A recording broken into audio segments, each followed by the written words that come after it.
Toulon-Toulouse, deux équipes dans le doute. Les Hauts-Garonnais seraient bien inspirés de glaner des points s'ils veulent se qualifier. Les Varois ont changé pour la 3e fois d'entraîneur et ils attendent l'électrochoc. Devant les quelques 51 000 spectateurs du Vélodrome, ils ne proposent pas de jeu de mouvement construit. Ils se nourrissent uniquement des erreurs toulousaines en début de match. Nounou se plaint de cet en avant volontaire de Médard. Monsieur Ruiz demande la vidéo. Pour lui, l'arrière se sort d'un 2 contre 1 en tapant dans le ballon et il annule une action d'essai. Double peine pour Toulouse, carton jaune à l'encontre de Médard et essai de pénalité. Les Varois sont efficaces dans cette rencontre, il n'y a pas de grandes envolées. Non, les Méditerranéens préfèrent faire confiance à leurs avants. Guirado a le ballon sous le bras. Tius Bordet à la manœuvre, il demande du renfort. Alors quelques trois quarts viennent aider dans ce ballon porté. Trinduc et Mitchell poussent sur les derniers mètres. Ça progresse et ça va au bout. Guirado aplati. Au match aller, les Toulonnais avaient marqué à peu près le même essai et c'était déjà Guirado à la conclusion.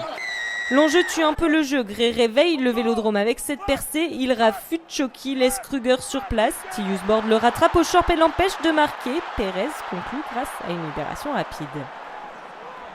17-13 à la pause, le score est serré. Guiteau, promu entraîneur cette semaine, a sans doute des choses à dire dans les vestiaires. Son équipe, comme Toulouse, n'a pas vraiment trouvé de quoi se rassurer.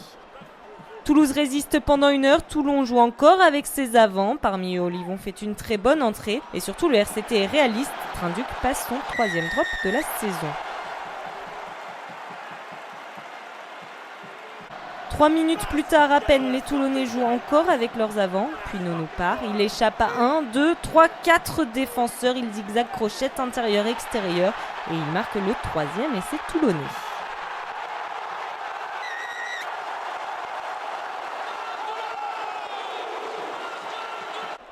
Nounou, parfois critiqué, a sur cette action humilié la défense toulousaine. Les premiers défenseurs sont pris par la vitesse et la puissance du centre. Pérez, en dernier défenseur, se fait totalement surprendre et laisse filer le Néo-Zélandais dans l'embut.